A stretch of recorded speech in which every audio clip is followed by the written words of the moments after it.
Jam Session is a podcast where two guys who grew up in Dallas-Fort Worth discuss sports, craft beer, life, and their experiences living in one of America's most vibrant cities. If you love sports, you're going to love this show. If you love craft beer or you're curious about it, you'll love this show. Great conversations with good friends is what Jam Session is all about. Welcome. It's nice to have you here. I hope you enjoy it. I think you will. You're listening to the Jam Session Podcast. I was told that I could listen to the radio at a reasonable volume. With Cowboys insider... What's your name? Jacques Taylor. That's my name. Radio personality and craft beer expert, Matt McLaren. He's a very strange young man. He's an idiot. Comes from upbringing. And now, the Jam Session Podcast. It is indeed Jam Session. Subscribe, rate, and review, and hang out with us for a while. Right here on the Jam Session Podcast.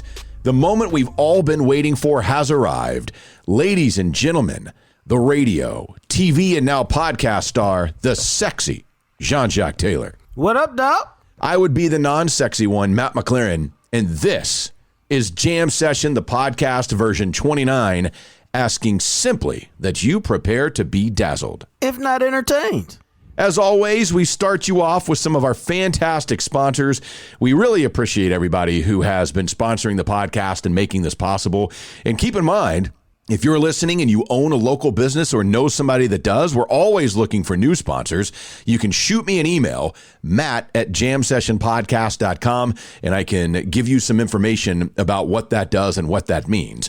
For instance, Blue Star Motor Group, they've been with us a while now, and we love these guys, man. Blue Star Motor Group, specializing in superior quality, Carfax certified pre-owned vehicles of all makes and models, including the one I've been telling you about. They've got it for you. You talk about a nice Christmas gift for somebody. That 2017 Jaguar F-Pace S, all-wheel drive, Carfax certified one owner. It still has remaining factory warranty, a driver's assistant package, tech package, heads-up display, brand new tires, and it's only had 46,000 miles on it. Dude, I'm telling you, that's the way to buy a high-end automobile. I've done it twice now. Once on a Benzo, once on a Jag. And if I was looking to do it again real quick, that's the exact way I do it. Let somebody else hit that depreciation when they drive it off to the lot, and you enjoy the ride. New, this thing is over $68,000. Blue Star Motor Group, $36,991. Merry Christmas to you and yours. Call Deb, 817-881-4066. Check them out online. You can see their inventory and everything at bluestarmotorgroup.com, or find them on Instagram, whatever works for you. But I would imagine you might want to get on this one because that thing is not going to be there much longer. Also, tell you about our friends at False Idol Brewing. Dom, Brandon, the guys over there at False Idol Brewing, they are doing some fantastic local craft beers right there in North Richland Hills, a variety of delicious beers. They're always releasing new stuff. Now, I'll tell you this, the best way to see what they've got coming up, follow along with their schedule, is to find them on Instagram at False Idol Brewing. Very easy to find. And they always have specials every week. And I know Mondays, this is why I say look it up on Instagram, because Mondays, they always offer some really good deals on some of their beers on Mondays. So if you're listening to this on a Monday, you could be in luck. Find them, False Idol Brewing. And of course, Blue Dragon Fine Art, Jacques. I know this is something that I think is a really cool idea that Logan's got going on, is a local guy running a local business, supporting other local people. Which shouldn't really surprise you because Logan grew up in Fort Worth. He's been a Dallas Cowboys fan for a while now. And here's the deal with Blue Dragon Fine Art. It's designed to elevate artists of different styles at any stage of their careers who are looking for a little more visibility. What I like about it is they got art that fits everybody's budget, whether we're talking a couple $100 or whether we're talking closer to $1,000. Doesn't matter. They got something for you if you're interested. And as I've been telling y'all, the gallery fits in just perfectly with the Jam Session culture because we're a couple of guys, me from Oak Cliff, Matt from Rockwall, who love local. It doesn't matter whether we're talking restaurants, craft beer, or fine art. And Blue Dragon Fine Art is no different.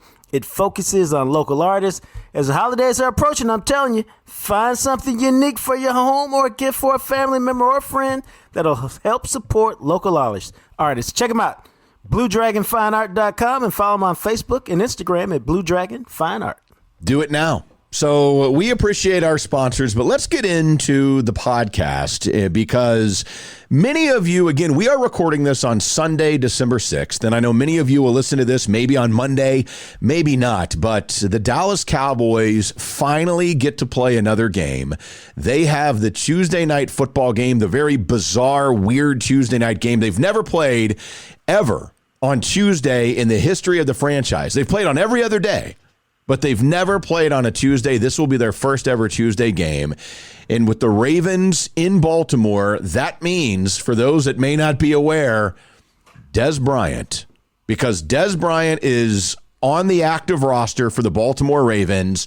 A couple of weeks ago, he had 4 catches for 28 yards. And this is going to be, I don't know how I feel about it, to see Dez Bryant in the Ravens purple and black going up against the Dallas Cowboys. I think it'll be a little weird, but, you know, we live in a world, man, where whether it's the NFL or the NBA or Major League Baseball, free agency is a real deal. And we're used to seeing players that you grew up watching play in other uniforms. I think it may be a little more different because for a while there was a lot of bitterness with Dez in the organization.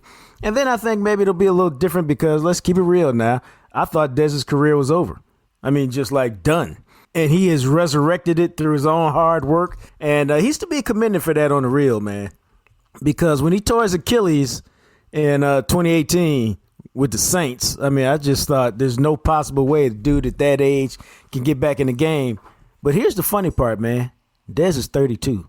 It feels like he's like 40. It does. But he's only 32 because he's been around for so long. And that, I think, is what gave him just the slightest chance to get back in his own hard work, man. And he's doing it. Yeah, he is. And I don't know what to expect. I mean, look, in the game, who knows? He has played in, I believe he's appeared in 2 games for the Ravens. Yeah. And first time he only played like 4 snaps, and second time he played 35 snaps. Right. And so he's got 4 catches for 28 yards. That's what he's looking at, which is fine. I don't know what to expect on a team that likes to run as much as they do and tries to pass as least as they do. But the reality of it is, Dez isn't the first or second option. I mean, they throw to their running backs a lot. They throw to Marquise Hollywood-Brown a lot. And then they use their tight ends a lot, man. I mean, they throw to their tight ends as much or more than any other team in the NFL. And so Dez will fit in where he fits in. He'll get some for him. And I would imagine they understand this moment and this matchup for Dez. I don't know that the Ravens early on make it a point, but if the game goes the way that I think it'll go, where the Ravens kind of pull away, then I can see maybe in the 3rd, 4th quarter when the Ravens have control of this thing where they try to get Dez the ball a little bit.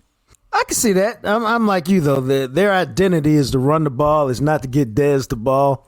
And he's a bigger part of their red zone package in terms of being on the field. And so the opportunity, I think, will be there at some point for him to catch a touchdown pass. But, for the Ravens, man, it ain't really about Dez. It's about them winning because they've lost 3 in a row. They're 3rd place in the AFC North. Mm-hmm. They need a dub that's far, far, far higher on their priority list than getting Dez some balls and getting in some catches and allowing him to throw up the X against the Cowboys. Right. But we also know that organizations know how important this is when their former players go back to play against their teams. And if they can make it happen within the constraints of what they're trying to do, I don't have any doubt that they'll try to do that. Yes, especially in something like this, because there was a point, and I'll give them 3 seasons, where Dez Bryant, and anybody who played fantasy football knows this, because Dez Bryant was a very high priority in fantasy football because you wanted that dude on your team because he is one of, for 3 seasons at least, he was one of the best, if not the best wide receiver in football. And it's weird because sometimes it feels like it was longer than it was. Sometimes it doesn't. But the reality of it is, in my mind, Dez had like this long, illustrious career in Dallas when really he was elite for just 3 years. Okay, let me see. That's a very interesting way to talk about it, because here's why I think it feels like that. He was elite for 3 years, but you saw the build up for the first 2 years leading to the 3 elite years. because even as a rookie, he only caught like 40-something passes, but he was returning punts. He took a couple to the house, and there was always that threat that he could do something spectacular. Then the second year, he gets close to 1,000 yards, and again, he's returning punts for, I think, half the season. And it was always with Dez the threat of the spectacular. Right. And then he just burst onto it. And I got to tell you, man, he was built for Romo. And that's the reason why he didn't work with Dak. Some of it was, as he got a little bit older, the style that he played, the physical style, the fact that he didn't spend a lot of time early in his career mastering his craft, didn't mesh at all with Dak, who was like, hey, dude, you're supposed to run 12 yards and be right here, and you ran 13. That doesn't compute to me. The fact that Dak is a guy who, dude, you're covered. I can't go over there. Let me go over here. Whereas Romo, man, the gunslinger, like, hey, I know the guy's got you covered, Dez, but I think you can catch it if I throw it right here. And he uses his computer brain to calculate. Now, there's only a 12% catch percentage, but if I throw it to Dez, it's really more like 30%. Yeah. So I'll just throw it over there. And I think they were just made for each other, man. That whole hand to glove, foot to sock, member to condom. Wow. Okay. Member to condom. Member. That whole connection right there, man. I think. Oh, so you're not any good now. So I think that was they were just built for each other. So they made each other's career and they made each other great for a period of time, man. Yeah. And I don't think you could ask for much more than that. And I think theirs is a connection. Like I almost put this out on Twitter the other day, except it's hard to do it because it's skewed. And so I would probably leave off Aikman I would probably leave off Roger and Drew. But what was the best 88 connection? To me, yes. But see, you say that, and I'm not really disputing you, but the reason why I didn't put it out there is because it's all about what age you are. Exactly, and it is, and you're right, because that's what I grew up with. That's what I remember. That was, to me, time and time again. I mean, you remember the Buffalo Super Bowl, and it was just whenever Aikman needed somebody to make a play, and it wasn't always spectacular. It wasn't the same as Drew and what Dez would do, but Michael Irvin would find a way. If you needed 9 yards, he'd get you 10.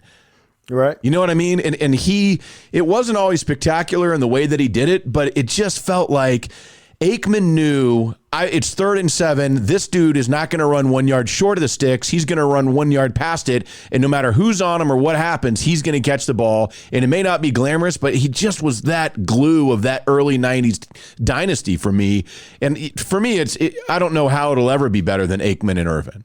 Except that Drew had all these clutch catches that won games and Right, because I didn't grow up with the 70s. Right. And, for another certain generation, they're all about, what are you old farts talking about? Didn't you see Dez mossing people and jumping over people in the back of the end zone?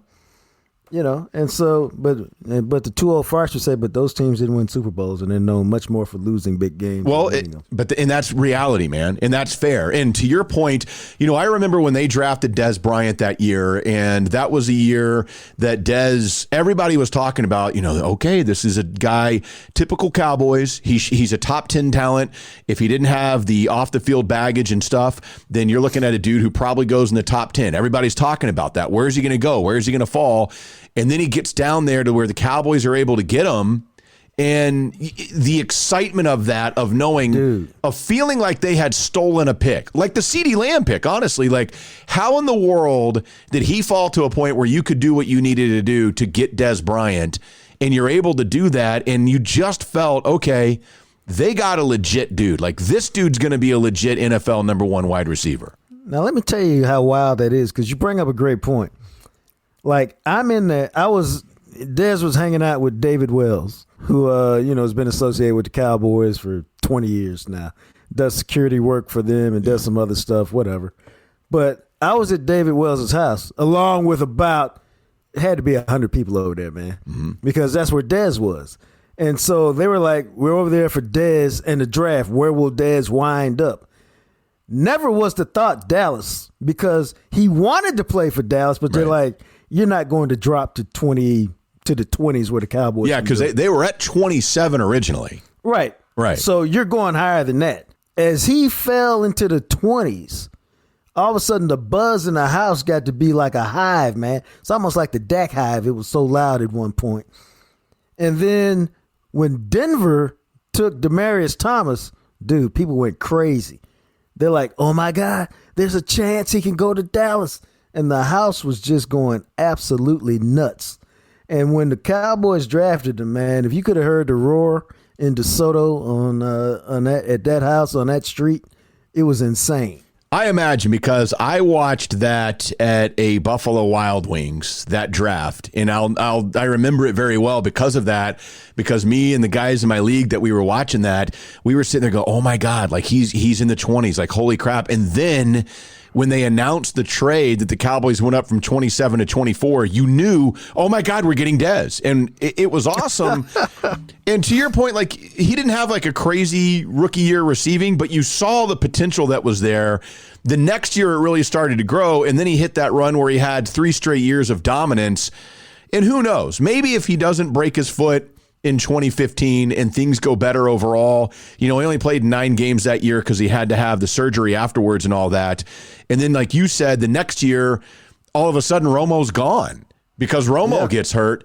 And it for whatever reason, it felt like it was longer than those 3 dominant years. And I think, and we do that with Romo, but I think it's fair to do it with Dez too. What if Romo doesn't get hurt? What does that mean for Dez? Is Dez still a Cowboy? If Romo doesn't get hurt, then Dez certainly does normal Dez stuff in 17 and 18. See, that's what I think. Like assuming that they don't have to cut him and he doesn't blow out his Achilles and all this later in his career, I think he comes back, and I think in 16, 17, he does what Dez does, because him and Romo, especially at the level that Romo would have been playing at as an older quarterback, who knows? But it's one of those weird what ifs, because you saw the potential, and it just feels like it was more than 3 seasons. Like this dude was one of the best wide receivers in the NFL. No, you're right about that, man. And yet here it's going to be on Tuesday, where how it's going to happen. The Ravens are going to find a way. I really think that. I think it'll be in hand. And then in the fourth quarter, if they get a chance, they'll be like, look, let's go down and get Dez one. And I don't think the Cowboys will look at it as running up the score. I think it'll be like, cool, Dez got one. Yeah, I can see that. I mean, because Dez is a very he's a very complicated cat. But in his heart of hearts, I think he's a good dude. You know what I'm saying? And we certainly didn't agree on everything during his time in Dallas. But I got to know him very well. In part because I wrote the first big takeout on him before the Cowboys even drafted him, and I spent like 2 or 3 days hanging out with him, and so I got to know him better than most. And so, if you understood his background, man, and where he came from and how he grew up, it's not the sort of background you would wish on anybody. Matter of fact, some of his background was so bad that I knew about it, had confirmed it. And I didn't even put it in the story because I'm like, nobody needs to know all of that.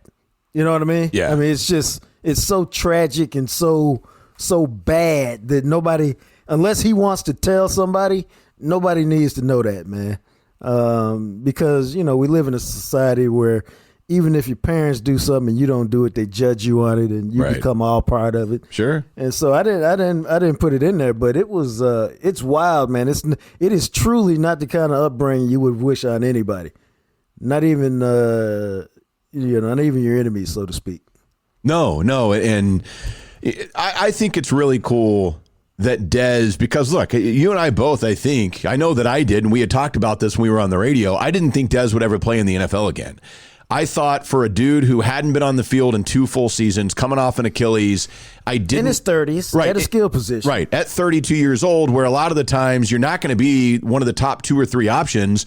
So you got to be able to play special teams, you would think, for those dudes who are 4th, 5th receivers or what have you. Right. I just didn't think that it would happen. And he fought and he kept at it.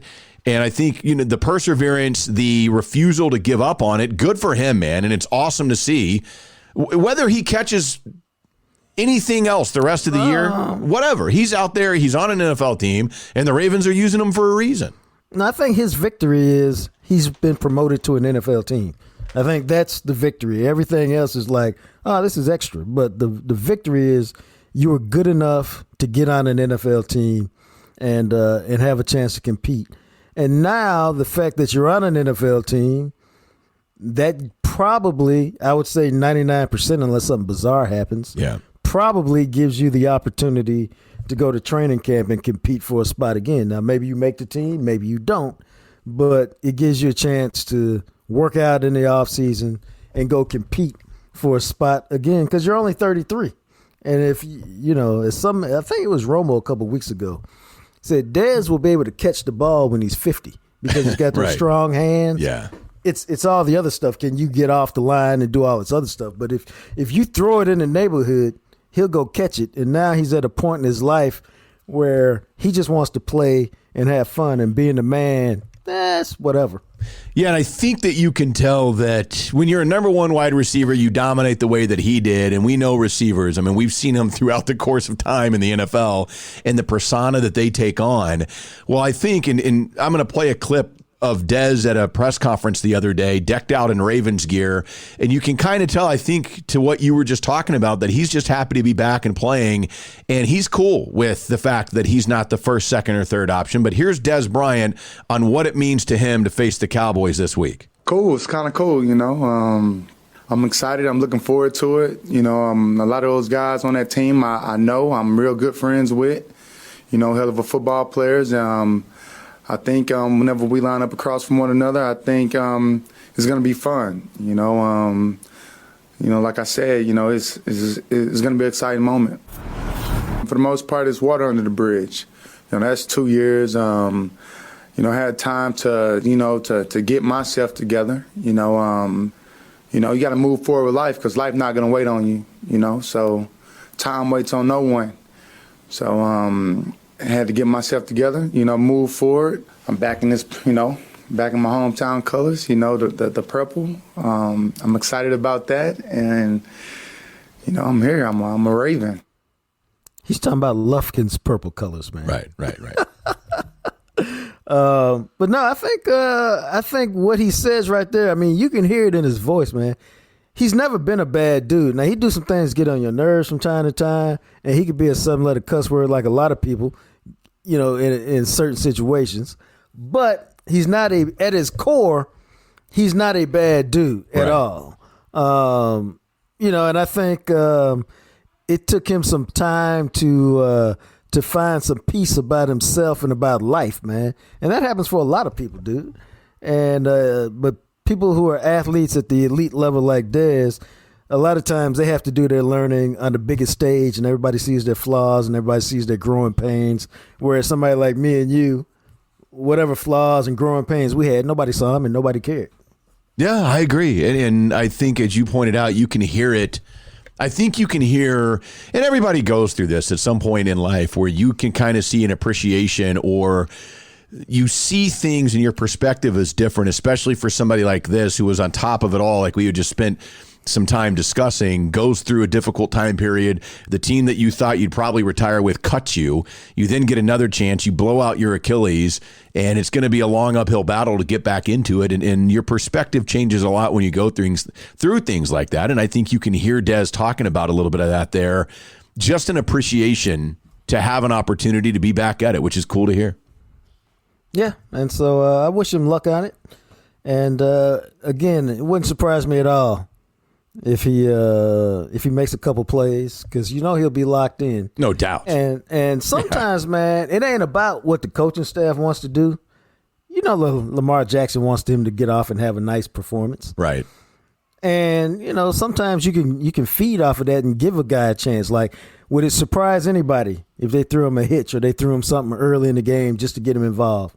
No, not at all. And see if he can make a play, and you can use some of that energy and some of that juice he's got to help you win the damn game early on. So Dez Bryant, Cowboys, Ravens, Tuesday Night Football.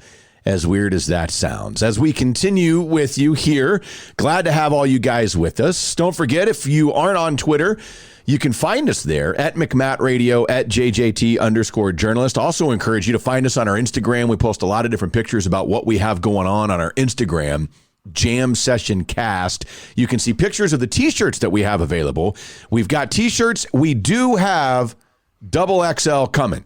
So if you are, we had several people reach out about the 2XL shirts.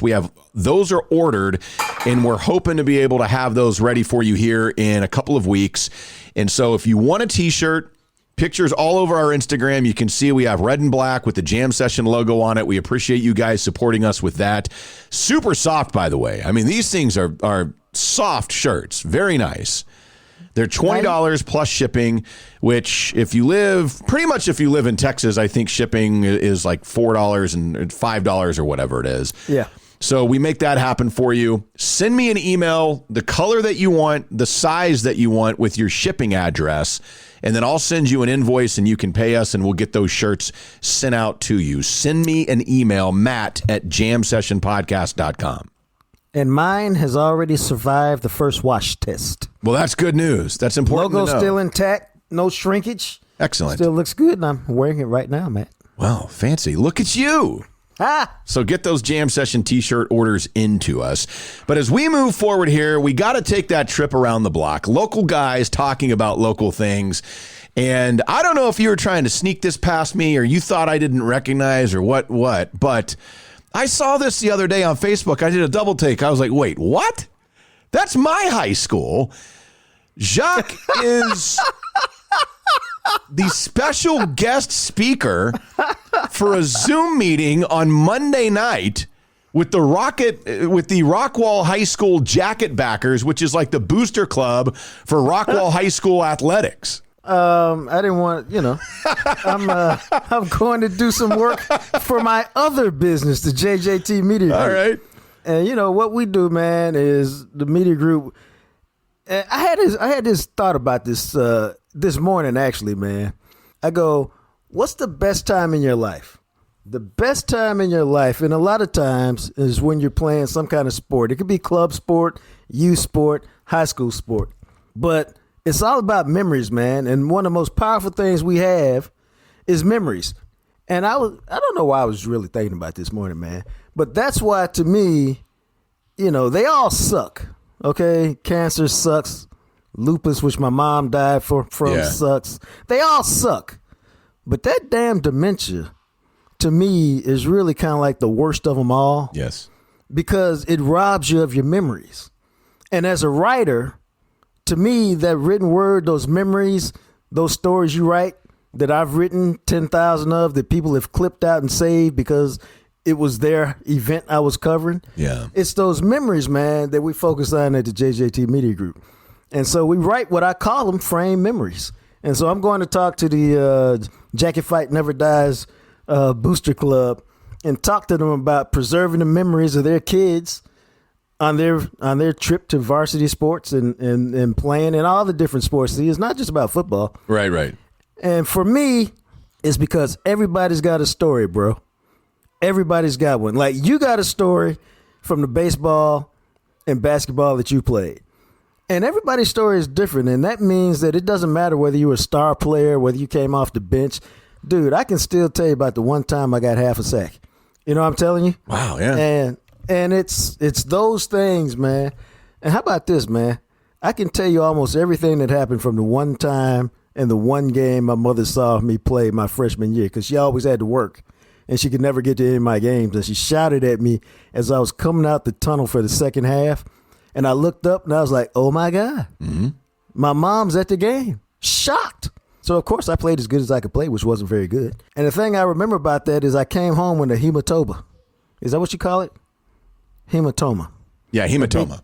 A big knot like Fred Flintstone on my head. Oh, yeah, I've had one of those before. And I didn't realize it till I got to school the next day. And my girlfriend said, what is that on your head? I'm like, what are you talking about? She goes, you got a big knot on your head. I go, really? Mm-hmm. And I went and checked it out. Dude, I couldn't practice because I couldn't put a helmet on. And so I can tell you about that and how I sprained my back. All these things, man, from 1 year of freshman football. But if somebody had written a story about it for me and framed it and put it on my wall, it'd be even better, because then my kids could share in that memory for me. So anyway, that's what I'm out there talking to the... there you go, the Jacket Backers. Fight. Yeah, the Jacket Backers, Rockwall High School. That's what I'm out there talking about on Monday. We're doing some work, man. Yeah, that's kind of awesome because I saw that on the Facebook page for the Jacket Packers, the Booster Club, like I said, and it says, special guest Jean-Jacques Taylor, journalist, author, radio, TV personality. I was like, wait, what? I was like, this is wild. And then I thought, well, you know what? If it helps, just let them know that your radio partner is a diehard Rockwall Fighting Yellow Jacket. And I thought that was crazy because, the high school playoffs are about to begin, and we had such a great ride last year where it just wasn't going to happen in the state semifinals. We got destroyed by Duncanville. But the reality of it is, when you look at it this year, the playoffs for Rockwall start this week. On Thursday, they've got their first playoff game against Wiley at Wilkerson Sanders Memorial Stadium there in Rockwall. Right. So the high school playoffs are here, and I feel like it's a good omen. The same week that they start their playoff run this year, you're going to join and talk to the Jacket Packers. Nah, it should be fun. I'm looking forward to it. We've been planning it for a couple of weeks. But, man, it's a different world. And this is all part of the new world we live in. Well, those Rockwall people throw around a couple $100 like it's nothing, so... Let's hope so, Matt. Let us hope so. I was like, man, all you got to do is go to Rockwall Heath, and they'll be like, wait, hold on. You want a gold bar, or how do we pay for this? The cool thing is, and that's what I was talking about. It's not just football. It's right. It's basketball. It's track. It's swimming. It's whatever, because those are the best times of your life, bro. Yeah, which is crazy because that, and granted, it's been 23 years or whatever when I graduated high school, but it's wild to see a school that when I first went to Rockwall, we were a 4A school, and the growth of Rockwall over the last couple of decades. And we had golf. Like when I was in high school, Rockwall won back-to-back golf titles, state golf championships for men's golf. We had a really good gymnastics team. Our basketball teams were not any good. Our football team was not any good. Our baseball team was actually okay. And that was about it. And now, like a school like Rockwall that's out there, there's a swim team. They have a diving team. They have a lacrosse team. They had soccer when I was there, but it's crazy to see. They have a hockey team, all these different sports that they've added over the years where I was like, dang, man, like I would have swam in high school if I had known. Yeah. Or I would have maybe tried to play hockey or something like that. And it's cool. I mean, it's cool that these kids have all these opportunities now to pursue these different sports than what it was 20 some odd years ago when I was in high school. Not that, and who knows, because I enjoyed doing theater, but I think it's cool. And to your point, all these booster clubs and local high school organizations helping out all the sports. Yeah. And see, I could talk about it all day, but we're not. But that's what I like to do. Because, see, you said, well, I was on theater. Every kid who's in theater, they got a story, man, about the whatever their big role was or whatever they did to help the play or the musical get off the ground. And so that's what I like to do because these are the stories where everybody's looking forward to talking to you. Yeah, so that'll be fun. So Jacket Fight Never Dies. Actually, it'll be crazy, too, because you know so much about Rockwall because of me. And you're going to sit with these people, hold up your pinky and go, Jacket Fight Never Dies when you join them. They're like, wait, what? Oh, my God. How does he know? Dude. Yeah, I'm going to milk that. And then you can be like, so how many of you guys went and got a Boots Burger today? And then, the other thing is I'm going to end it with, now, how many of you have posed for a picture next to McLaren's statue? I love who the hell is that guy? Oh, that's fantastic. All right, so we go from that to another thing. So from something you're doing to something that I'm doing, which I think is cool, because I am going to, starting this upcoming week, I will be hosting trivia every week at Odd Muse Brewing in Farmers Branch. Okay, I got a lot of questions about this. Okay, yeah.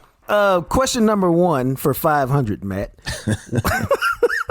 Where, when you say you're hosting it, and now we refer to you as Matt Trebek, do you have to come up with the questions? Yeah, that's part of it. So I've got to do, for instance, so it's normally going to be on Wednesdays, but because they're in their anniversary week, they wanted to do something special on Thursday, and they didn't have anything planned this week. So on this Thursday, December 10th, Thursday evening, I will be at Odd Muse Brewing. Trivia will start at 7 o'clock, and we are doing Christmas movie trivia as a themed trivia. So there will be 5 rounds of 10 questions each, which means I've got to come up with 50 questions, right? All about Christmas movies and trivia about a variety of different Christmas movies. Okay, that leads into this. Is Die Hard a Christmas movie? There will be a Die Hard question. Okay. But if you want to have that, look, I'll tell you this straight up. I don't think it's a Christmas movie. It's an action movie that takes place at Christmas.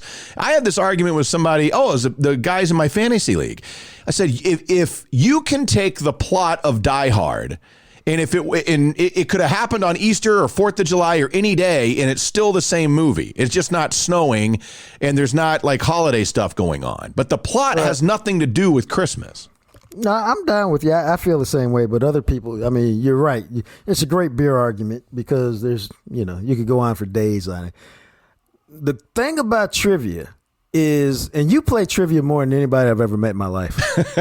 I love it. Like, I didn't know trivia was like a thing. Like, hey, let's go do trivia on Wednesdays. Yeah. I didn't really realize. The question is, how do you come up with the questions so that they're not too easy and they're not too hard? Well, see, I think that really at first, and the way I like to do it is as the rounds progress, especially if it's a theme trivia, there's going to be some difficult questions, and then you want everybody to feel like they know some, so you throw out some easier ones that aren't nearly as difficult. Now, it may be something, and I've already been thinking of some of the trivia questions that I'm going to do, for instance, and for those of you that are listening, maybe this will be there, and maybe you just got a free question. I thought of this one. The actor Peter Billingsley, who plays Ralphie in A Christmas Story, also plays the character Ming Ming in this other Christmas classic. What is it? I don't know who any of those people are. Okay, well, the answer is Elf. So the guy, Peter Billingsley, I don't know if you've ever seen A Christmas Story about the Red Ryder BB gun and you'll shoot your eye out and all that. It came out in 1983. The little kid in that movie grows up, and Peter Billingsley becomes a director in real life and all that. But he actually is one of the main elves in the movie Elf.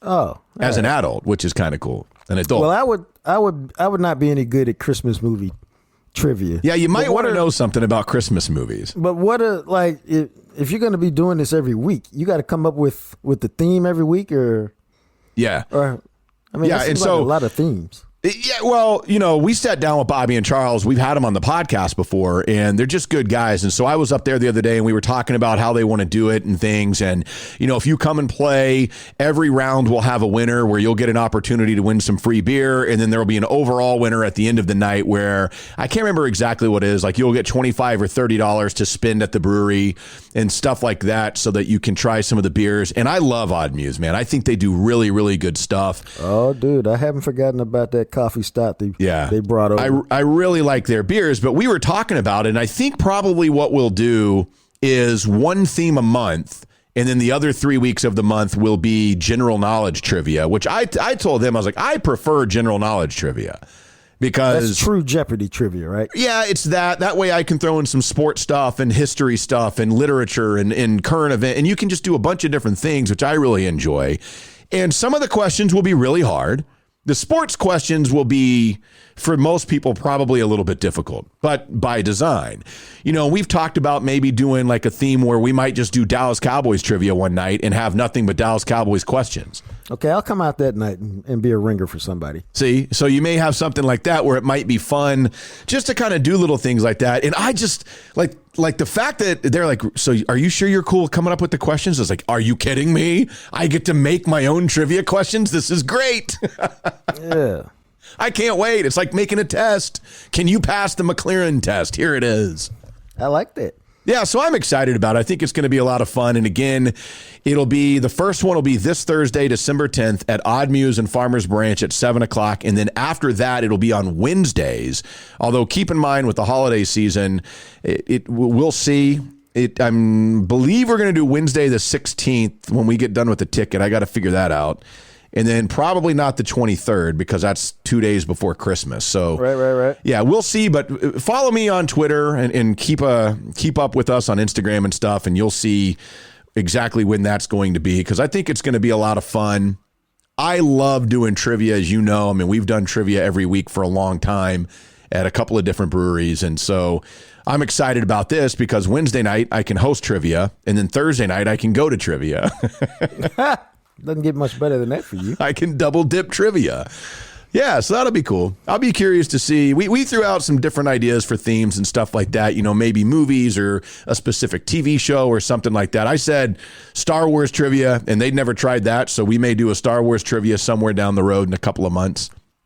All right, that seems, I can see. I guess there are a lot of things when you talk about it like that. Yeah, because you can do, I know places that have done office trivia before. Like Flying Saucer did office trivia once, and we went up there for that, and they did two. They did one, I think, at 6 o'clock and another one at 8 o'clock, and we tried to go to the 6 o'clock, and there wasn't anywhere to sit. It was packed. Wow. And so we had to come back at 8 o'clock, and we got there a little early and were able to grab a seat. But there are certain genres or shows or what have you that are super popular. Like Hamilton trivia, man. We did Hamilton trivia at Three Nations a month ago. Yeah. It was packed. I mean, it was as busy as I have seen it, and again, keep in mind, this is socially distanced busy. So all the tables are still spread out, but all the tables were full. I mean, they could have more people in there, but you have to fit the social distancing guidelines. So that probably has something to do with saying it was packed, because it's their capacity is basically half of what it normally would be. But you look around, all the tables are full. You're like, dang. Wow. Who knew? Yeah, man. So make that a plan. If you're into trivia, you can come and hang out and let me decide if you win or lose. But as we continue with you here on the Jam Session podcast, speaking of odd news, if you're not in the Farmers Branch area, or it's kind of a pain in the ass for you to drive into Dallas, Odd Muse, their cans are available. Now, they can everything at the brewery themselves by hand, and then they send it out to a couple of places only. One of the places you can get Odd Muse beer is at Beer Geek Shop in downtown Rockwall. Now, of course, as you guys know, they sponsor Just the Sip. They're great people. Jason and Deidre, I'm sure many of you know their names by now. Beer Geek Shop in downtown Rockwall has hundreds of beers from around the world. They have the Jam Session 6-pack. 6 beers chosen, 3 by me, 3 by Jacques. You can get the Jam Session 6-pack at $22.50. And, of course, they continue to sponsor Just the Sip so that we can tell you guys about the great local brews in this area. Beer Geek Shop, downtown Rockwall. Make it happen. All beers in Beer Geeks, available in singles. Now, let me tell y'all how important that is. I told Matt, who's probably got dad tears, that I visited 3 or 4 spots to look at craft beer last weekend, and I passed up on several things, man, because I was like, I don't want 4 or 6, because what if I don't like it? I don't want to spend all that. I just want one to see if it's any good. Then I'll come back and get the others. And that, to me, is the whole beauty of Beer Geeks. It is. It's a fantastic place. I love that place. So get out there and support them. Great people. It's a locally owned business supporting us here on Jam Session. Also, there is a place Jacques likes to go from time to time. And actually, do you have to take off all your clothes when you go to a chiropractor, or is it just... I don't know how it works. Is it like a massage? Like you get naked and the dude comes in and rubs you down, or what? No, man. Are you covered up with a towel? No, every time I've been to CTC Chiropractic in DeSoto with Dr. Cornell Cornish, I've had all my clothes on. And usually, man, it takes, I bet you didn't know this, Matt. He probably adjusts me in less than a minute. Really? Yeah. You lay on the table.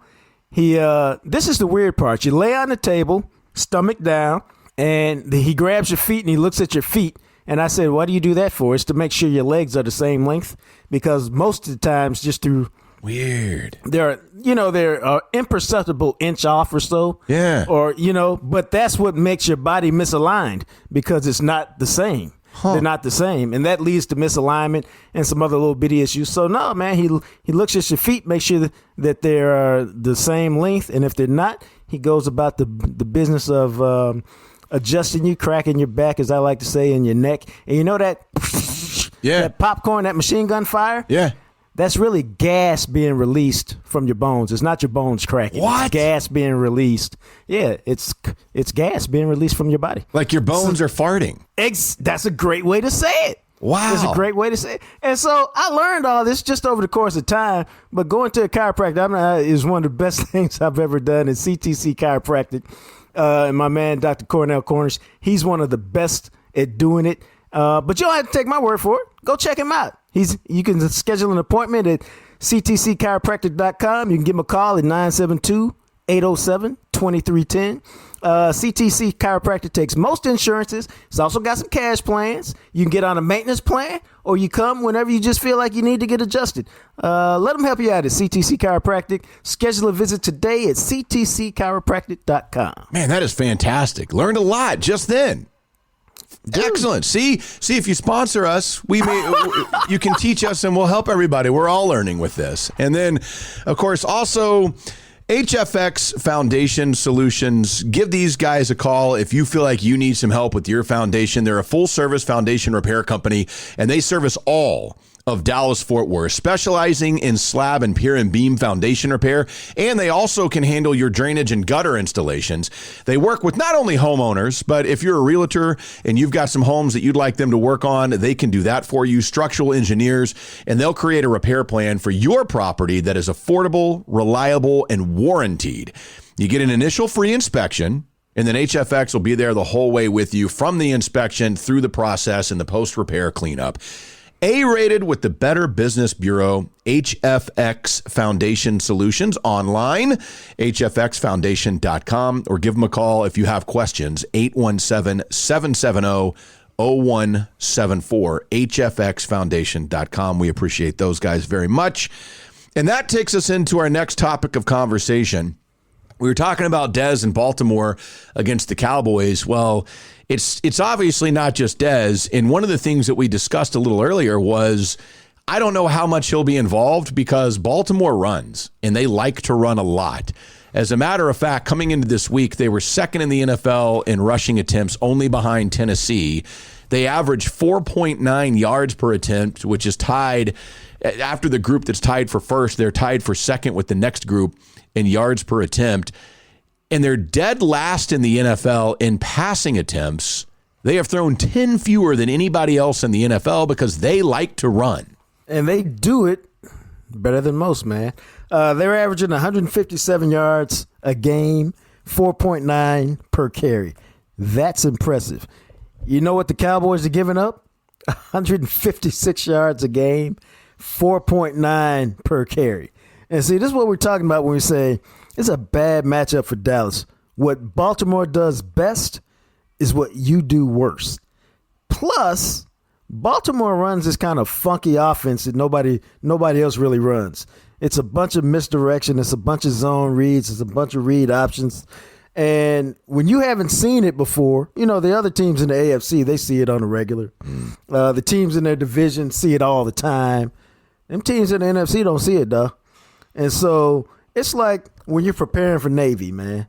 It's one thing to look at on tape and go, oh, this is all you got to do. And if we do this, you know, we should shut them down. It's something completely different when the game starts and you got to figure out on the gun how to make the right read, where to do, what to do, and all of that. So it's going to be a problem, I think. We haven't seen the Cowboys stop the run this year with any regularity. And so I don't know why they would be able to stop the best rushing team when they haven't been able to stop anybody this year. Yeah, I agree with you. And you talk about it is a different way that they run the football, and they get a lot of guys involved. I mean, Lamar Jackson is actually their leading rusher. He has 103 rushes for 505 yards, but they also use all three of their running backs. Gus Edwards is the guy that they tend to use more, but then sometimes they'll use Mark Ingram a little bit more if he's healthy and ready to go. J.K. Dobbins, the rookie out of Ohio State, he gets in there and is kind of the second guy, and it gives them the ability to use all three of these dudes who do different things well. And it's interesting. It's really interesting to see a team that makes a concerted effort to, and obviously Lamar Jackson's going to do his thing, but to really try and get three different running backs involved pretty much in every game, even when they're all three healthy. It's not like it's like, oh, well, Ingram's hurt, we'll use Gus Edwards. All these guys will touch the ball at some point on Tuesday night. Now, they all kind of got roles for them, which is kind of like something we've seen New England do over the years. Yeah, that's a good point, yeah.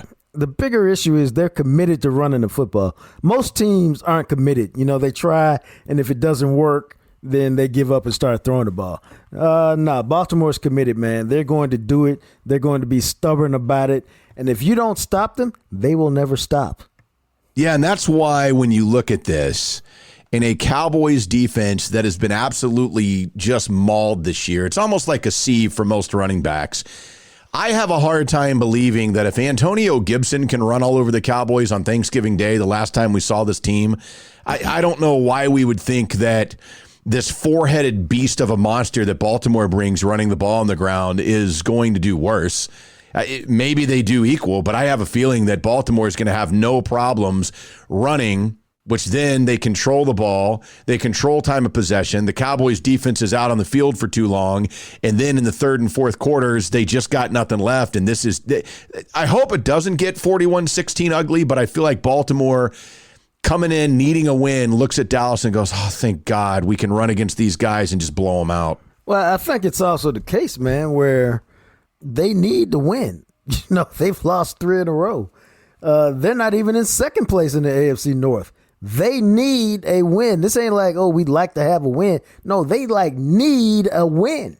And so, I think they'll be focused. This isn't they're a good team facing a bad team. Right. So maybe they'll overlook you. No, I think you got Baltimore's full attention and you're going to get it. Now, I am interested to know, like, Baltimore's playing on a short week for them, right? Yeah, because what was that, Wednesday? Yeah. Yeah, schedule's all jacked up, so it's hard to remember. They're playing on a short week, and the Cowboys have had 12 days off. I mean, that should be a significant advantage for your Dallas Cowboys. You would think so. I don't know that they're good enough to take advantage. I was going to say, does it matter? So what? You had some time off. Maybe you're feeling good, but if your scheme's your scheme, I don't understand what would be different than the last time out that we saw. Because keep in mind, Minnesota came in here and ran all over them, and then Washington came in here and ran all over them. Yeah, they held the Pittsburgh Steelers in check to some degree, but that was James Conner and a Steelers offense that didn't even really care to try and run the ball. They let Big Ben pick them apart and had no problems with that. This is a Baltimore team that wants to run the ball. That's what they want to do. And I just don't see why would the Cowboys, the only 2 teams they've even had any modicum of success against the run were the Giants after Saquon Barkley was no longer there because of his injury, and the Steelers. Every other team that's come in and played the Cowboys this year, that's 9 out of 11, have run all over them at will. Well, let me ask you a different question. Do you think the Cowboys can win if they hold Baltimore to its average? Maybe. I think, okay, that keeps you them. You see what I'm saying? Right, because then you're just like, okay, that's kind of what we expected, and that's what you're looking to do. Right, and they can't. I don't know that Baltimore can beat you throwing the ball. They have a lot of big plays, but I don't know that they can drop back and beat you throwing the ball. So it's more of a question of, and see, I say that like Minnesota. Dalvin Cook hit his average. 118 yards or whatever it was, but he didn't obliterate him because he didn't go way past his average. He just hit his average. Right. So maybe if they can hold the Ravens to their average as opposed to you obliterating your average, maybe they can stay in the game. That's kind of a weird way to look at it. No, but I get what you're saying. And the Ravens are an interesting team because you talk about they need to win. Things did not go well for the Ravens around the AFC this week because Cleveland won. They beat Tennessee. Miami won. Indianapolis won. The Raiders held on and won. Right now, as it sits, going into Tuesday's game, because I think we all have in our minds that the Ravens are like one of the top 3 or 4 teams in the AFC. We do, and they're not. They're not at all. As a matter of fact, right now, they are 9th. They are 9th in the standings in the AFC, 2 teams out of playoff positioning. And if they lose to the Cowboys at 6-6, because right now the Bills are 8-3, Tennessee, Miami, and Indianapolis are 8-4. The Raiders winning makes them 7-5. The Ravens are trying to win so that they can stay a game back from all these other teams that are ahead of them in the AFC for playoff fighting. Not that it's a must win, but when you're a team like Baltimore playing a team like Dallas, this is a game that you have circled like there's no excuses. We should easily win this game and handle business. No, absolutely, bro. Look, I'm not crazy. For the first time in forever, I've picked against the Cowboys the vast majority of the season because I don't think this team is any good. You know how much that pains Matt to say that? Well, it's true. And I picked them. I believe I had them beating Washington on Thanksgiving Day. I thought that they would beat Washington in a close game. Or maybe I had Washington winning a close game. I certainly didn't have a blowout of 41-16. I don't trust this team at all. I don't think they're going to stop Baltimore. I think Baltimore will run it all over them and have no problems doing it. And I think it's one of those games that eventually in the third and fourth quarters where we're all just sitting there going, please end. And I've got Baltimore winning this thing 31-13 on Tuesday night. And as usual, we're typically in the same ballpark. I've got Baltimore winning 30-16 because outside of Minnesota, the Cowboys have had trouble scoring more than one touchdown a game. I don't know why that would change this week. They kick a lot of field goals because the red zone offense is trash. And so that came up to me to be 30-16. Baltimore, the season of 2020, that's what I like to call it, continues. Yeah, and let's keep in mind, this offensive line is back to the trash that we saw when they couldn't score at all. Yeah. I mean, when they got Zach Martin back, at least they were able to move the ball a little bit. He's not playing. He's out. And so if I'm going back to and I know it was a small sample size, but I'm looking at when he was missing games and missed time previously, this offense could not score. They could not move the football on offense. I don't know why that changes. And that's why I picked the blowout that I picked. It's crazy. I was just looking at this just real quick, and it's not anything to do with the Cowboys. But right now, Dallas is dead last in the NFC. Did you realize that with the win today, New Orleans clinched a playoff spot today? Boy. At 10-2, with a month left in the season, the New Orleans Saints have clinched a playoff spot. Man, these are sad days. They are sad days. And I was trying to think, did they clinch the division? I guess technically not, because they could lose out and Tampa Bay could lose out. But they're 3 games up on Tampa in the standings, and they beat Tampa both times they played. So, yeah, I mean, they're about to clinch the division next week, New Orleans. I'm telling you, anything can happen. But I don't know. Maybe this is the year. I can see this being Drew Brees' Peyton Manning season where he goes and gets another ring and just walks out on top and says, I'm done. Yeah, except he ain't even playing right now. No, I know he's hurt, but he'll be playing by the time the playoffs come back around. Right. Or no way they do that, right? No way they look at it and say what Taysom Hill does makes us a better team. Nah. That'd be wild, man. No. Because he's not. Taysom Hill is they're finding out ways to win. They're not explosive on offense. Yeah, he's doing nice job filling in, but nobody's looking at him going, oh, it's not like when the Cowboys had Dak and Dak was putting up ridiculous numbers and they were winning a bunch of. I don't think it's quite like that. Yeah, that's fair. But man, yeah, New Orleans, playoff bound. All right, so as we continue with you here, we have another thing we're going to discuss. And, of course, let's tell you about a couple more of our sponsors. We've been telling you about JR and the guys over at Freeway Tire Shop. I would say to get over there if you have a service need. Jacques went over there, got an oil change done, and I know you've talked about it many times because you had a really good experience and got to meet JR, and that's like the go-to place now for oil changes and inspections and things like that. At least it is at the Taylor household, and you should make it the go-to spot at your household too. Nah, man, I liked it because it wasn't that far from downtown, probably about 10 minutes right off of Commonwealth through the light right over to the right. But I liked it, man, because I didn't tell them I was coming. I just rolled in, got an oil change. 5 quarts of synthetic oil set me back $35 and took 20 minutes. I got to tell you, I was impressed. I was expecting to pay a lot more than that, probably more in the 60 range because I like synthetic oil. But the service was great, and I would say if you have time, make time to go see JR and let those boys do their thing. Freeway Tire Shop. Check them out online. You can schedule an appointment, request a quote. That is freewaytireshop.com. And, of course, once again, those wings from Kroger, my friends. I know that I actually had somebody that messaged me and said, man, I went to my Kroger and they were sold out. I was like, wow, I guess the Jam Session audience is buying them all up. But that's pretty cool. Could be. Yeah. The mango habanero, the buffalo blue cheese. I like the mango. Jacques likes the buffalo blue cheese. I grill mine. He throws them in the air fryer. Doesn't matter how you like them because all it is meat and flavor. They're not breaded, so you're not distracted. It's just meat and damn good flavor. Yeah, baby. These wings are available at most North Texas Kroger locations. Now, some places don't carry them, unfortunately. If that's the case, ask the guy at the deli to start carrying the wings, to tell his manager or whatever it is, I want to buy the wings. I know they're available at other Krogers. I would like you guys to get them in here. Ask for them so that they'll start carrying them for you. You just go back to the back where you get your meats cut and the fish and stuff like that. They should be in the window there, and you just get them. A couple of pounds, 3 pounds, whatever it is. Mango habanero or buffalo blue cheese available at most North Texas Kroger locations, so check those out.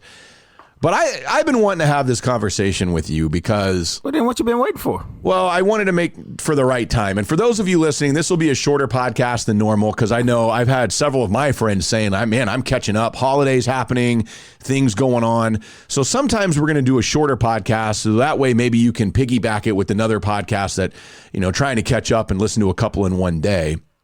But I had this note, and all it says is... Jacques is fascinated with TikTok. TikTok, the app, the weird video app thing. Let me tell you how I operate, man. I operate like this. If Matt says, hey, man, this is the best beer ever, you should try it. I'll go, oh, okay, cool. I'll try it. So when people have what they do and they say, hey, you need to do this, and it's in their field of expertise, or I know that they're really passionate about it, like my chiropractor, he's forever reading books about how to make your money make money. And when he says, now his problem is he's giving me about 5 books to read. But when he says, dude, you need to read this thing is fire, then I put it on my Audible and eventually I get to it. Master Tafatson, my boy from Bleacher Report. I think this was at the Super Bowl, Matt. He said, hey, are you on TikTok? I go, what is a TikTok? What is a TikTok? Awesome. Because, Master's like 27, 28. Yeah. This is why you need young people in your circle of friends, because they keep you in tune what's going on in the young people's world. Whether you choose to stay there or not, at least you know what's going on. And because he said, just get it and check it out. I got it, and it lay dormant for a while. And I can't remember what happened, Matt. I used to look at it every now and then, never much.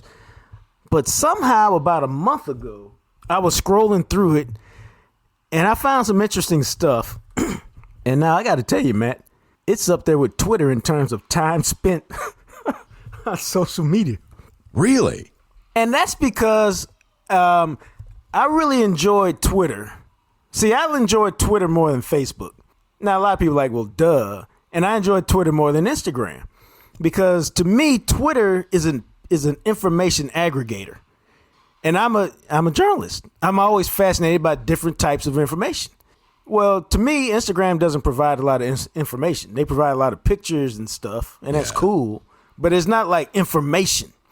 Facebook, that's more your friends and your family. Hey, we just had a new baby. Hey, we got a wedding. Hey, look at our new car. That's not information for the most part. That's just people telling you what's going on in their life. TikTok has some of all of those things. But what I like about TikTok is, I'll be honest with you. I liked it because at first they have all these dances that people do. And occasionally, well, more than occasionally, you run into some sexy people, sexy women dancing. And it's only about 15 seconds. You go, you let your mind wander for a minute. But then, dude, I started finding out stuff like, I don't know how I stumbled onto this, but I started following people. And they started coming up with all these business tips. Like, here's how to save taxes on your LLC. On TikTok? Dude, yes. And so they can tell you this in 15 seconds? Absolutely. Huh. And so then I saw a lot of stuff for real estate because Lovely Lorraine's a realtor. And I told her, I said, hey, check this out. And I showed her one. I said, you don't have to do this. But this is the kind of information you need to put on your website or your Facebook, because this one woman said, well, here's how much money you need. I think I told you this one day. Here's how much money you need to save. You need to have available if you want a $200,000 house. Yeah. Earnest money, down payment. And she broke it down real quickly. Like, I pulled one up right now that said, because I've mentioned this to you, how to pay yourself. And it talks about how to pay yourself as a small business, as a sole proprietor, and self-employed. And it says you take the money out of the bank and transfer it to your personal account or whatever, but you make a memo on it that says owner's draw. And when you say owner's draw, you don't pay taxes on it. It's kind of complicated, but they break it down as to why it works. Because it affects how you get taxed on it, and you get taxed less if you take it as a draw, as opposed to you just took the money out because, hey, I earned it and I took it out. Wow. And I read something the other day that said when you have a company, you should make yourself a W-2 employee of the company as opposed to just taking the money out, because then you're getting taxed as a W-2 employee, not as a corporation. I'm leaving out some steps, but it's all stuff that when I go talk to my money guy, I have a list of things like, okay, I saw this. Does this make sense for me? But it opens your mind up to a whole different level of thinking. And then there's a lot of motivational stuff on there. But I just found, and it's all short, and I just found out that I'm just in a matter of an hour, because, I went down a rabbit hole the other day. Apparently, geez. I got a lot of educational stuff. I got some motivational stuff. I got some fun stuff. I got some funny stuff. And it's a little bit of everything. And so for me, I was like, TikTok's kind of becoming my thing, man. I don't even know. Because, see, I had no idea that you could. See, what happens is, let me tell you what you need to do. Matter of fact, you should probably do it now. Do it right now, because it doesn't take any time. Download the TikTok app on your phone, okay? Mm-hmm. And then because then once you're on it, I can just send you, I can send you like a text, like we do tweets, like, oh, check this tweet out. And you'll see the different kind of TikToks I'm talking about. And then you may find, oh, you know what? I haven't even died. Maybe there's some craft beer stuff on here. I don't know. God. It's like any other thing. So all the videos are 15 seconds, or like how long do they get? No, they're all like 10, 15 seconds. Huh. See, this is weird to me because I'm familiar with it. I have heard of it before. But it was explained to me a while back that it was just a bunch of young people dancing and doing stupid crap. Nah, bro. That's somebody who. And then if you're old, like nobody old is on there. And if you're older and you're on there, then people just make fun of you and send you like mean things. And I had no idea that people are actually using this for stuff that makes sense. Oh, yeah, man. There's lots of, there's just lots of information. There's lots of entrepreneurial people on here. There's lots of salesmen on here. Here's how you turn a no into a yes. I mean, there's more information than I can really consume at one point, which is why I've got so many saved, because I have to go back and look at them. Like I saw one today that said, here's the difference between an entity and a tax class. And I'm like, huh? What the hell does that mean? And he's like, even though you have a sole proprietorship, which is the entity, you're still taxed like a sole proprietor. Even though you've got an LLC, which is an entity, you're still taxed like a sole proprietor. It's only when you get to a corporation that you start getting taxed a little differently. But like, I didn't know that there was really a difference. And so that's what I mean when I say all it's done for me is because I'm looking for a new accountant. And hey, if you guys are interested, hey, hit me up on Jacques at JJTmedia.com for if you want to be my bookkeeper. Because it gave me a list of questions, dog, to ask the bookkeeper, because like if you don't have some answers to this, then I can't work with you. Or if you can't tell how I fit into these different groups, I can't work for you, because and I'm being very serious here, man. Very, very serious. And this is not a political statement I'm about to make, which means people will interpret it as one. There's a reason why Trump pays $750 in taxes legally. Right. You know what I'm saying? Right. Yeah. Like, it's because he took every tax law and had his high-paid accountant study it and find how to maximize that law to benefit him to the nth degree. Well, there's no reason your common everyday citizen who pays taxes can't do the same thing. And if you know any business owners, and I know a few of them, once you start talking to them about this, they go, yeah, I thought you weren't doing that.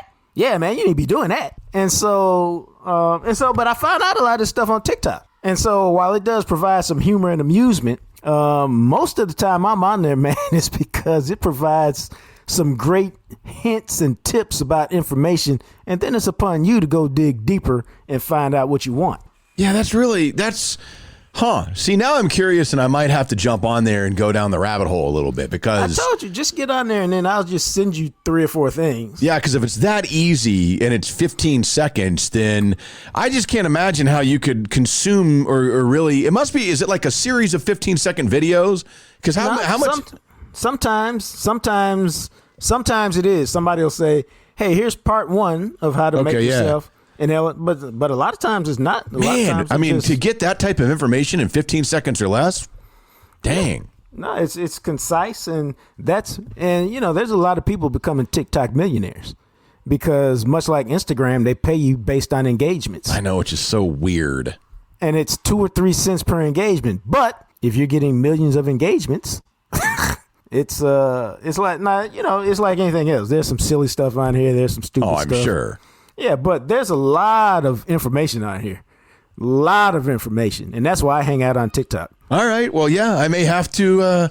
You've kind of sold me. You've broadened my appeal, perhaps, for TikTok, which I just thought was some app that chicks twerked on, and I've kind of passed looking at all that. Now, there's some of that, and there's not much bad with it. But, see, I wonder when we're going to get into the thing where there's an app where it's just borderline porn for 10 seconds at a time.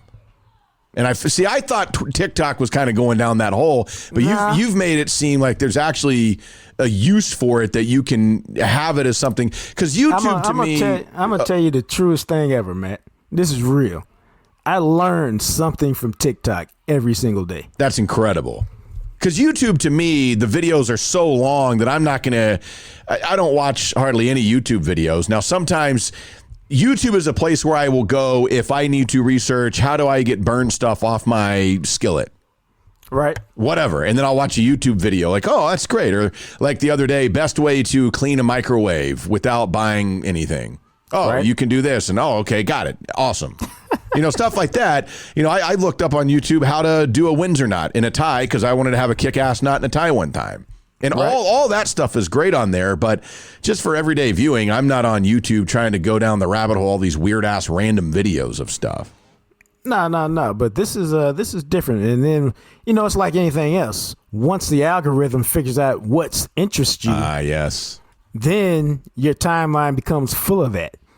And, some of them are cool. Some of them are not.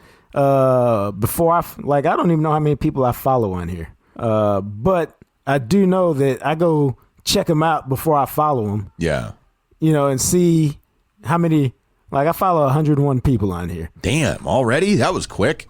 Yeah. Now, most of these are really business related in some way, shape, or form. There's a few people who are just their form of amusement interests me. Like Riley Reid or somebody. Who is Riley Reid? Who do you think she is? I don't know. Should I know her? I mean, I don't know. You've probably seen her work. Yeah, I don't know. Maybe I'll get on TikTok and maybe I'll get on there and mess around and it'll just be me looking in the camera talking for 15 seconds in a weird voice or doing turtleneck or something silly. Well, yeah, you could do that. But I've never posted on TikTok. Never. I've never posted anything. I just go strictly for information and amusement in that order. All right. Fair enough. So TikTok, everybody. Find Jacques today. Maybe find me soon. Maybe I'll start a TikTok. We'll do a little jam session TikTok updates or something. Who the hell knows? That'll be wild. All right. As we said, it is a quick one today. We appreciate everybody listening and jumping on with us. Don't forget about those jam session T-shirts. If you would like one, we do have an order of double XL T-shirts on the way. So you can send me your orders and I will shoot you an invoice. Make sure you include, again, because I've gotten some emails and you guys didn't put any info. And I'm like, okay, I'd love to get you a shirt, but I need more. We have red and black available. We will have medium, large, extra large, and double extra large available. They're $20 plus shipping. Send me what you want, and I need a shipping address so that we can make sure that we get those shipped out to you. And you can hit me up, matt@jamsessionpodcast.com. For those that like to hear us on the radio, we will be on the ticket at the end of the week. We are filling in for the Hard Line on Friday, December 11th from 3 until 7 o'clock. So put that on your calendar. And don't forget, I'm hosting Trivia at Odd Muse on Thursday evening. A lot going on. A lot of ways you can interact with us, which I think is pretty cool. So that'll be fun. Thanks for listening to the Jam Session Podcast. We appreciate you guys, man. If you like what we do, tell a friend. Spread the word so that we can grow this thing with all of you. And then maybe one day we'll have like one of those meetings where we say something that was in one of our first episodes so that our original group gets special access to something when we become a global phenomenon. Well, find us our YouTube channel, subscribe today, Jam Session Podcast on YouTube. And of course, there's a variety of ways, as we have told you throughout this. We do appreciate you guys listening. Means a lot. Thanks so much for your support. Thanks to Purple Elephant Music for the music you hear at the end and beginning of each episode. He is the radio and TV star, the sexy Jean-Jacques Taylor. And I'm just a guy, Matt McLaren. Subscribe, rate, and review. Tell your friends. We'll catch you next time on the Jam Session Podcast, available everywhere you listen to podcasts.